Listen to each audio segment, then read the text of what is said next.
Bom dia! O nosso grupo é composto pela Giovana Pérez, Luiz Henrique, Teresa e por mim, Fernanda, e a gente vai falar sobre o vazamento químico em Seveso, na Itália. Em 10 de julho de 1976, por volta de meio-dia e meia na cidade de Seveso, ao norte da Itália, ocorreu um superaquecimento do reator de dioxina e o veneno se espalhou pelo meio ambiente, graças a uma válvula com defeito. A fábrica pertencia à multinacional farmacêutica suíça Roche e não possuía sistema de advertência nem planos de alarme à população.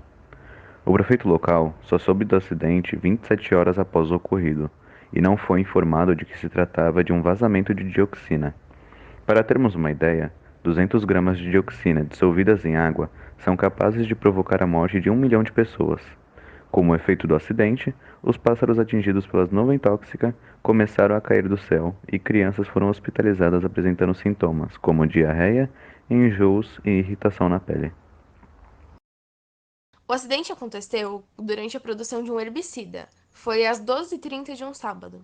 O que é curioso é que a instalação estava fechada para o final de semana, então a mistura reagiu sozinha e conseguiu produzir calor o suficiente para causar aquele estrago. Aconteceu quando os tanques de armazenagem que estavam armazenando a mistura se romperam, o que liberou uma quantidade enorme de dioxina TCDD na atmosfera e foi extremamente prejudicial. Até hoje, muitas pessoas ficam questionando a empresa do porquê que eles abandonaram uma mistura tão forte no meio da produção. Eles deviam ter acabado a produção da mistura para depois fechar para o final de semana. Esse vazamento trouxe diversas consequências.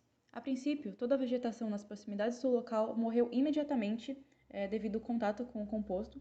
No total, foram 1.807 hectares que foram afetados e 75 mil animais morreram ou tiveram que ser abatidos.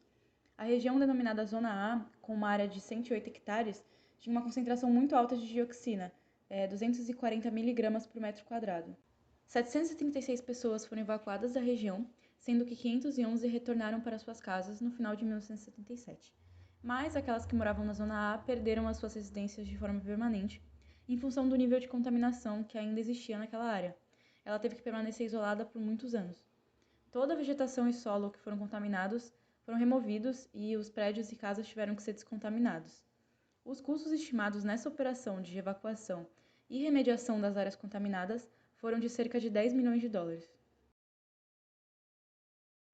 Os efeitos imediatos à saúde das pessoas se limitaram ao surgimento de 193 casos de cloroacne, que é a doença de pele atribuída ao contato com a dioxina, e os efeitos à saúde de longo prazo ainda são monitorados.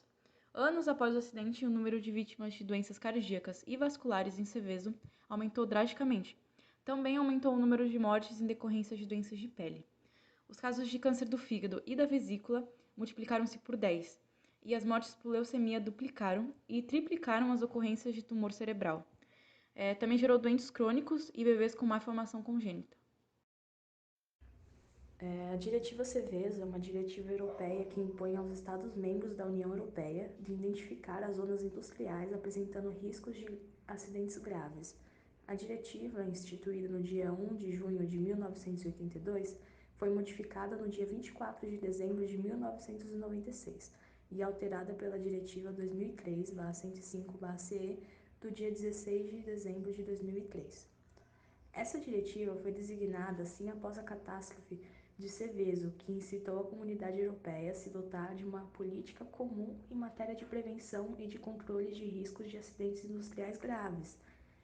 E quem é abrangido pela essa diretiva Seveso? A diretiva Seveso aplica-se a mais de 10 mil indústrias da União Europeia onde substâncias perigosas são usadas ou armazenadas em grandes quantidades, principalmente nos setores químicos, petroquímicos, logístico e refinação de metais. O Decreto-Lei nº 150 de 2015 aplica-se a todos os estabelecimentos onde estejam presentes determinadas substâncias tóxicas, em quantidades iguais ou superiores às apresentadas no documento. No caso em que nenhuma substância perigosa individual esteja numa quantidade superior ou igual às quantidades indicadas nesse Decreto-Lei, aplica-se a regra de adição prevista na nota 4 do anexo deste diploma, para verificar se o estabelecimento é abrangido por este regime. Em função da quantidade e tipologia de substâncias perigosas passíveis de se encontrarem presentes no estabelecimento, este pode enquadrar-se no nível superior ou no nível inferior. Considerando a elevada taxa de industrialização na União Europeia, a Diretiva Seveso tem contribuído para atingir uma baixa frequência de acidentes graves. A diretiva é amplamente considerada como uma referência para a política de acidentes de trabalho e tem sido um modelo para a legislação em muitos países em todo o mundo.